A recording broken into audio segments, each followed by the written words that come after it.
what's up, everybody? Alex Long from The Balanced Learner here, and let me ask you a question. How many times in your life have you ever learned something and thought, man, how come no one ever told me this, or I wish I knew this a lot sooner? My point is that there's always something that we wish we knew. Welcome to Stuff I Wish They Taught Me, the podcast designed for those who want to learn a little bit about a lot of things.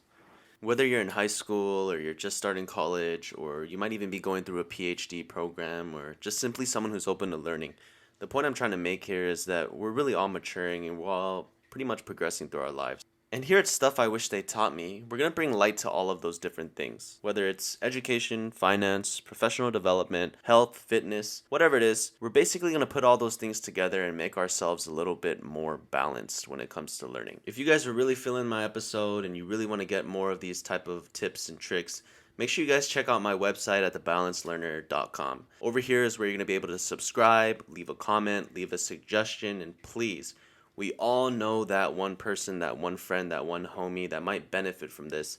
So if you know that person, please send this over. Hope you guys enjoy the show.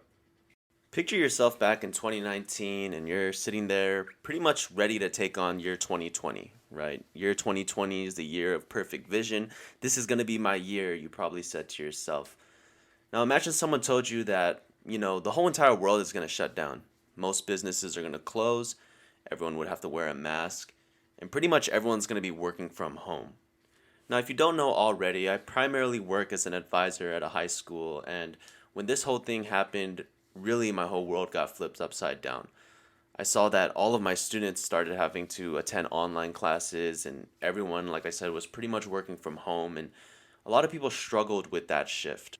Now, I've been working from home for a few months now, and I'm really starting to get the hang of things, and I went from feeling like helpless and like, oh, how am I still going to be able to do this and, create impactful experiences and things of that nature. But I'm here to tell you that it's all possible. And I put together a list of the top 10 tips that I have for you to still be successful in your online environment. So whether you're going to school or you're working, whatever it may be, the job still could get done. We're going to start off by talking about discovering your why, figuring out, what are the things that kind of motivate you. And then we're also going to talk about setting up your own work environment, scheduling, building up a digital arsenal, learning your own learning style, and of course, self-care. All of these tips are going to be able to help you out as long as you apply them. And make sure you don't tell your boss that I said this, but if you do it right, you might actually start liking the virtual setting more. I want to start us off with a little story about how when I just transitioned into working from home, it really brought back memories to my very first semester in college when I took an online class. The class was Philosophy 101, and I remember sitting there answering forums, reading these presentations, watching videos online, and I was just like, whoa, how am I still expected to learn? But believe it or not, I learned one of the best lessons of my life taking that online philosophy class, and it just so happens to be my step number one. Okay, step number one is remembering your why and knowing that you are in control. Don't call me Aristotle or anything. I know that was very philosophical, but what I mean by that when I say remembering your why is really all about your motivation, right? No one can ever determine or change your why. And what I mean by that is the reason why you do something, the reason why you want something, right? That's always going to be up to you. And no matter how difficult or, how strange a situation might be for you, as long as you stay true to your why, everything else is going to take care of itself. And if you're mentally tough and you know that you are in control of your situation, you could be put in front of a class, you could be put at a desk, you could be put in your bed with your laptop. It doesn't really matter what environment that is because you are in control of that environment. So step number one is remembering your why, staying motivated, and knowing that you are in control. And you might be thinking that I'm only talking about school or work here, but honestly, if you take that principle and apply it to anything in life, there's like limitless potential for you. Why? Because it never stops. If you want to do something for yourself, or if you're motivated by yourself, or even if you're motivated by something external, as long as you stay motivated, I promise you, you will get there. And that leads beautifully into tip number two. When I started working from home, I worked primarily out of my living room, which had like my two little dogs running around, my Boston Terrier, my Chow Chow, my parents walking in and out of the front door, on the phone and stuff like that, and a giant TV just waiting to be turned on for me to kind of look at, right? The only table I had was this coffee table, which really made my back kind of ache after a few hours, right? And I had to kind of take all my Zoom calls at a weird angle, like showing my double chin and things like that. So after about a week, I knew I had to change. So I went into my room and I basically had to clear off my desk. Back then, everyone used their desk as kind of storage, right? They didn't actually use their desk. But I cleared it off, and now I basically had a quiet place where I had a little bit of privacy and really a place to work. I cannot stress how important it is for you to be able to work in an area where you can, and most importantly, an area where you can, you guessed it, work. Going to school online or working online is going to require a lot of focus, a lot of patience, and trust me, a lot of discipline. More than actually physically being at school because now you kind of have more freedom. Many teachers and jobs are kind of live streaming their lessons or their meetings, and they're requiring students or workers to kind of read more than usual because of all the independent study platforms or independent work that you're going to be doing. Set yourself up for success. How? By making sure that you work in a peaceful and a quiet place. Now, for those of you guys who might not have access to like a nice, quiet, private place, trust me, I get it. I grew up six people living in a two-bedroom apartment. I get it. Sometimes that space is not going to always be available for you, whether you might have younger siblings who are running around the house or you're just sharing your space. All I could say to those of you who are in that situation is just keep trying your best. I know it sounds cliche, but seriously, things might not be ideal right now, but I can guarantee you that if you can be successful in your current situation, I bet money that it's only going to make things easier in the future because you're learning the skills and creating this kind of strength inside of you to pretty much be able to do anything anywhere. Here's a few tips. Maybe you could try doing all of your work that you don't need internet for, like at a local park or in your backyard or even in your front yard. You have to be flexible and adaptable because that is a skill in itself that you can only learn by going through, well, what you're going through. And here's another tip. If you can, make your work environment as engaging as possible. This is your office now. This is your workspace, your classroom, your cubicle, if you will. When I just started, I cleaned out my entire desk so that I could have post-its, a giant candle, and a little tiny Google Home for me to listen to, which I'm going to talk about a little bit later. But don't be afraid to get, some new curtains, a new whiteboard for yourself, a new calendar, whatever it is, to make yourself comfortable and make yourself more productive because they always say you are a product of your environment. Now, moving on to our third step, scheduling. All right. Now, the ancient Mayans or the Greeks or whatever, I don't know who it was that decided that a day is made up for 24 hours. So a day is always going to be 24 hours. An hour will always be an hour. And no, this isn't some wise philosophy I'm trying to tell you guys. It's the truth. This goes the same for every single person. It doesn't matter if you're a junior in high school or a PhD candidate. Time cannot be manipulated. But the most successful people in the world, they know how to use their time wisely. This is because they know how to create a schedule, they know how to plan, and they know how to stick to it as well.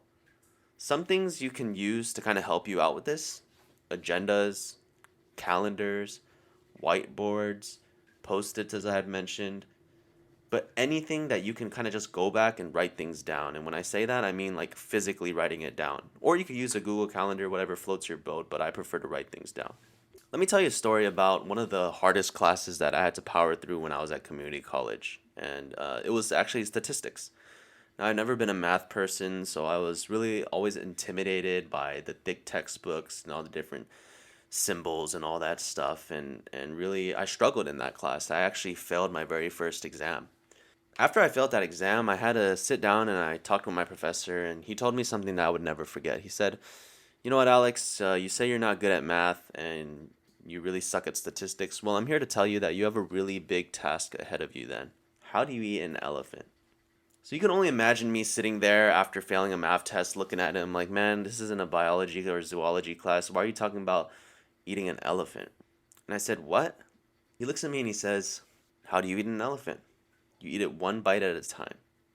I'll never forget that conversation I had with him because he really taught me that there is no task that is too big to conquer as long as you're patient enough to do it a little bit at a time. And I made sure I scheduled enough time, like an hour every single day, no matter what it was, for me to practice problems. And, even a night before an exam, a big test, a big project, I always make sure I schedule at least 1 or 2 hours to prepare so that way I can go out there and execute whatever I need to execute. If your school or work schedule is set up in a way where you have to attend a live stream or a live session, then you kind of want to make sure that you are setting up the appropriate amount of time before and after that session to kind of review what you need to for that class or even for that project.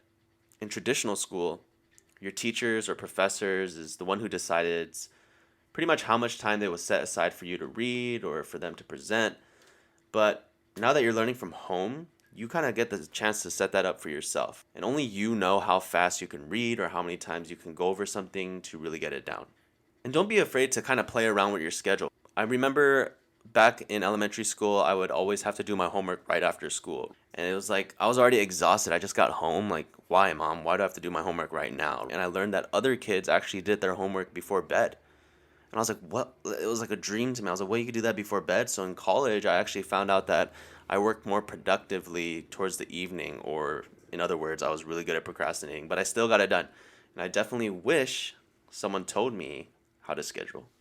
Moving on to step number 4, I kind of want to tell you a little bit more about myself, and it's that I am a creature of habit.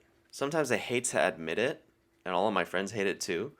But when I don't start my day off like with a very specific way, it doesn't feel right. That really didn't change when the whole quarantine started, but I really quickly learned that I could use it to my advantage. Every morning is the same old thing for me. I wake up, I set my shower to the certain temperature that I need it to be. I brush my teeth, I make the same amount of coffee that I drink out of that black San Diego Zoo mug with the pandas on it. I eat breakfast as I look through my emails. I get ready for the day. I start off my mornings with a little 5-minute NPR session on the Google Home that I was talking about. I have it in the background so I can stay up to date, just hearing it out. But you know what? As important as the coffee and the cereal and the San Diego Zoo mug, right? As important as those things are, it's really the routine that is gold. And that's step number 4, okay? Building a consistent routine. You see, when you create a routine, things start to become a habit. And when things start to become a habit, you literally start to do things on your own without even noticing. So when you have a morning routine before you start your classes or work or whatever it is, you kind of automatically switch into this focused mindset. How? Why? How is that even possible? Because this is what you're used to doing every single morning. So the more you do this, the more automatic the things that come after become. Let me explain it this way, okay? There are plenty of things in life that just come up, whether you want to do it or not. But knowing that you have to do them and doing them is what makes you stronger, like mentally. Simply put it, once things become a habit and become a part of your routine, they suck less. Let me say that again.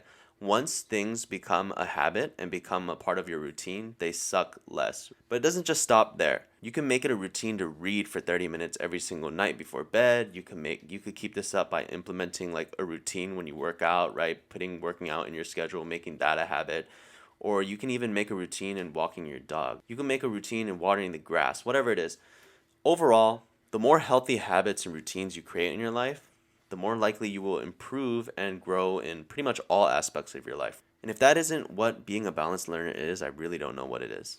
Step number 5 is definitely one of the most important steps, and definitely a step that I really learned since the whole quarantine, and that's loading up your digital arsenal. I got 2 words for you. Well, I don't know if this is 2 words or not, but USB drive. For some of you listening, if you're my age, you know exactly what this is, or if you're older, you know exactly what this is. But for many of you younger folk, you only know that as kind of something where you plug your phone wire in. For those of you who don't know, a USB drive is basically a tiny, like chapstick looking piece of metal that we used to plug into a computer and actually store our files and photos and videos and PowerPoints and all those different type of things. So if I went to a computer and wrote up an essay, I would need to save it onto this little piece of chapstick and plug it into a different computer if I wanted to see the files on that computer. But ever since the cloud, everything is pretty much wireless. And this has completely revolutionized the world, and make sure you're taking full advantage of that digital technology. One of my mentors once told me that, humans will always be smarter than computers. Why? Because computers are tools that humans use, not the other way around, at least while I'm saying this. I put together a few tools that I think will be really helpful for you to be successful as you either learn or work from home. The first one is Google Drive has everything wireless, like Google Docs, Google Slides, Google Sheets, which is like Excel, PowerPoint, or Microsoft Word, but the Google version of it. And the best thing about this is that if you share your document or your file with someone else, you guys could literally write on it, edit it, do things live on it at the same time. So imagine how much easier group projects are going to be. My second tip is sticky notes. I have downloaded sticky notes on my desktop, which is basically virtual post-its. I have it there to set myself reminders, to put things down. My third is Grammarly. Grammarly is a website that you could install into your Google Chrome. Pretty much a program that will spot out little punctuation errors or grammar errors or spelling errors on your websites, whether you're writing an email, even a Facebook post, whatever it is, writing an essay. It's going to catch all those little errors and it's going to fix them for you. I definitely recommend using a calendaring app. I use Google Calendar. It sets reminders for me. I get to share events with other people, set up meetings with Google Calendar. It's really great to have everything digital, especially since you're always on the computer or phone nowadays. Now, let me know if this is you, okay? When I was a kid, and a teacher told me to fold a piece of paper. It didn't matter if it was hot dog style or hamburger style. My paper was not going to be proportional. It was not going to be in half. I really suck at all things art. Like, I'm not even kidding. I could barely color in between the lines. Canva is actually a website that I learned about from some of my colleagues and friends where you could build like digital flyers, you could build like presentations, you could anything really, Instagram post, and they have all these cool templates there for you. Everything's like drag and drop. You could change the font, the color. Canva is a great website if you're doing like digital marketing or if you need to create a flyer for yourself for a project, art project, or anything like that. Like, it's made it so easy for me, and I cannot believe that I can design some of the podcast artwork I made was made on Canva. Yeah, can you believe it? I made that. I can't believe it myself. So Canva is definitely a great tool for you guys to use as well. Obviously, YouTube. You don't know the power in like looking for videos and learning from videos, which I'm going to talk about a little bit later. But those are all great tools. Like, look, you have all these digital resources now that you're not stuck in a classroom. Use them. Step number 6 is knowing your learning style. How many times have you heard work smarter, not harder? This is what I mean by that. Some of us could read a 10-page report on Egyptian history and we'll be able to name like the most important pharaohs ever. Some of us can't stay awake past the first page, but then that same person could watch a short video and all of a sudden they'll be able to tell you who built the pyramids of Giza. How many of us, at least once in our lives, and I probably said it a few times during this show, have said, I hate math, or I hate PowerPoints, or I hate word problems, or how can I make these flashcards more relevant? Or, I've been working on this essay for the past 3 hours and all I got is right? Shout out to SpongeBob. This is what I mean when I say know your learning style. As you transition into a new online environment, you will be pretty much exposed to new materials. You're used to a teacher telling you things, but now you only could read it. All of these things are still going to be there, but the chances of it happening as frequently as it normally would is very, very low. Most online learning is going to require you to kind of read on your own and review your own PowerPoint presentations and things like that. This brings me back to my philosophy class when we were learning about different theories and ancient texts, and to be honest with you, I was super duper bored. This brings me back to my philosophy class where I had to read about these different theories and these different ancient texts, and to be quite honest with you, I was really, really, really bored. Since it was an online class though, it was really easy for me to automatically think that the right things to do were to pretty much take notes online. Some students, they can do this easily, but for me, I had to physically write the notes, like actually write it down with pen and papers. And I still do that today because it really helps me retain information more. Anyways, I was quickly learning that this is my learning style. Instead of reading full text, I would just skim to the most important parts and write those down. And when I would study, I would just review my notes, my handwritten notes, and knew that I only wrote down the important stuff. It isn't the same for every class, right? When I took anatomy, I would spend hours and hours reviewing my notes and I would still get bad grades on the exam. Out of desperation, I asked some of my classmates on what they did to get good grades, and one of my friends told me about Crash Course Anatomy. Crash Course Anatomy is this guy that explains to you everything when it comes to anatomy. He's like this super smart guy, and he actually provides a lot of cool visuals while you're watching it so that you could compare it to like your books and also when you're taking notes. And I honestly, I wish I caught onto these tips a lot earlier. I wish someone told me about this a lot earlier because I would have ended up with a better grade than a C. You see, every subject is different, but more importantly, everyone is different. You are different. What works for Sally is not going to work for Joe. What works for me might not work for you. The most important thing here is that you got to be willing to try different things out, and you won't stop until you figure out what works for you. You want to be like a Swiss Army knife. You want to be able to master all the skills and be able to apply them to pretty much any subject that comes to you. And that's what really being balanced is all about. Now, tip number 7 is really, really important, and it's really all about your environment again. When I just started working from home and when I moved to my private desk, I literally sat there from 8 to 4 and I didn't move. Whenever I needed to handle personal things on my computer or stream like a basketball game, not gonna lie, I did that a lot. Or help my parents fill out some online forms, like I knew I would end up sitting at my desk again. Whenever I would write a friendly email or a blog like this, it would really feel like a chore. One day I realized that I sit in the same place a majority of the day. My chair was starting to have the imprints of my legs because I would just sit here all day, and I realized that it was a very unhealthy habit because you kind of start to mix up all of your school, all of your work with your personal life. The same thing goes if you're that person that likes to write your essays or read or do your schoolwork in your bed, but you also like to watch Netflix and sleep in your bed. You're going to start mixing those things up. Now, creating healthy boundaries is really, really vital to being a balanced learner or just overall health. It might sound silly, it might sound cliche, but I mean it when I say separate your work and your personal life.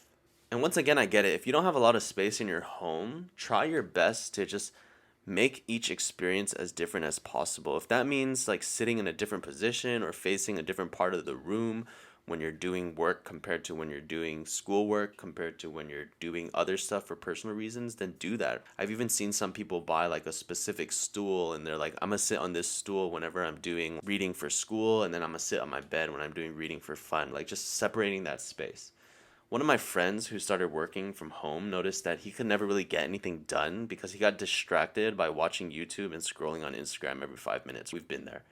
So what he did was he only allowed himself to look at his phone in certain parts of his room. So he put his phone on the other like corner of the room, and now he started to notice that he would literally only pick up his phone when he goes to that part of the room, and when he's not there, boom, no more Instagram, no more distractions. So separating your space, like making a space for work and a space for fun, is really going to help you out in the long run. You know, before I get to step number 8, let me ask you a question. If you needed to get an open heart surgery, would you want to be operated by a surgeon who never took any breaks? Think about it. This surgeon might be burnt out, tired, lacking energy, nonstop, hardworking, right? Which is great. But ultimately, this might lead to some errors or maybe even a lower quality surgery. So I know reading or finishing assignments might not be open heart surgery, but even though it might feel like it, you get the picture I'm trying to paint here. When I started working as an advisor, I bit off more than I could chew when it came to reviewing like personal statements. I would like literally read and edit personal statements for these college applications, and I would accept so many submissions to edit and revise, and I wouldn't take any breaks, right? Like I would even bring them home with me, read it, because honestly, I really cared for the students and I wanted them to get all of their personal statements reviewed and things like that. But after a while, I realized that if I take on too much work, if I spread the butter too thinly across the bread, then I'm not going to be able to provide quality work and quality revisions, and I would just ultimately lose my energy and focus that by the time I get past a couple of personal statements, all of the other ones, I was just reading it for no reason. So I had to start kind of making mental notes and taking breaks. So what I did was after 3 personal statements, I would stop for 10, 15 minutes, and then I was good to go after that. And I also learned to not bite off more than I can chew. Now, these are all forms of what we call self-care. I'm sure that's something that's thrown a lot now during the quarantine. The reason why that's so important is because if we don't take care of ourselves, then how are we going to take care of others? Write that down on a post-it, slap it on your computer screen, put it on your restroom mirror so you look at it every single minute of every hour of the day. Sometimes I get it. A lot of people are hardworking, they feel guilty, they feel like they overwork because they care so much, but I'm telling you right now that self-care is not selfish. I'm going to say that one more time. Self-care is not selfish, and I'm gonna have an episode all about self-care, so make sure you guys go to my website and check out that episode because it's gonna be really important. I'm gonna go into the details of everything. But to keep it short, when I say self-care, it doesn't mean that you have to do a 10-minute stretch or a meditation session, right? Even though I highly recommend those things because they really help out in the long run. But self-care can be as easy as literally getting up, stepping away for a little bit, maybe petting your dog for 5 minutes, stepping out for some fresh air, watching a short video on YouTube. I don't recommend this one, but scrolling through your social media, that's self-care for someone, right? And the reason why I don't recommend that is because honestly, we're looking at a screen all day. You want to rest your eyes too. But whatever makes you relax should work. Now, step 9 is definitely one of the steps that I wish I learned early on in my career. Under normal circumstances, we would see our instructors, our teachers, professors, our bosses, our coworkers every single day. And that face-to-face interaction honestly can never be replaced by a Zoom meeting. But during times like these, let's just be kind of grateful that we still have that available to us. Now, something that doesn't change is the fact that you can still put a lot of effort into getting to know your instructors or your leaders. Believe me when I say this, your instructors are human beings. That's a big shocker. I know it can be a little intimidating or scary, but maybe the virtual setting has pretty much made this easier for you. And I want to let you know that most of your instructors got into the field of teaching because they really believe in making sure that their students can learn. Remember this when you were talking to them, because this will kind of help you determine who can be your mentor one day. Mentorship is extremely critical to you in your professional development, and I'm going to have a whole episode all about that too, so make sure you guys check that episode as well. But I really want you to remember that your instructors are people who most of the time they worked in the field that you might be trying to get into. Your manager or your boss might have a little bit more experience than you, and you want to try to make sure you make the most out of every relationship that you have with these people. They're able to teach you more, they're able to show you things that you might have never thought of, and really the more relationships you make and the more you get out of the relationships with the people you meet, the more knowledge you can gain. So it's really important that you go out of the way to really get to know these people. Personally speaking, all of my mentors have been either my instructors, my teachers, my counselors, because they really impacted me, and honestly I wouldn't trade any of those relationships for the world because they really contributed a lot to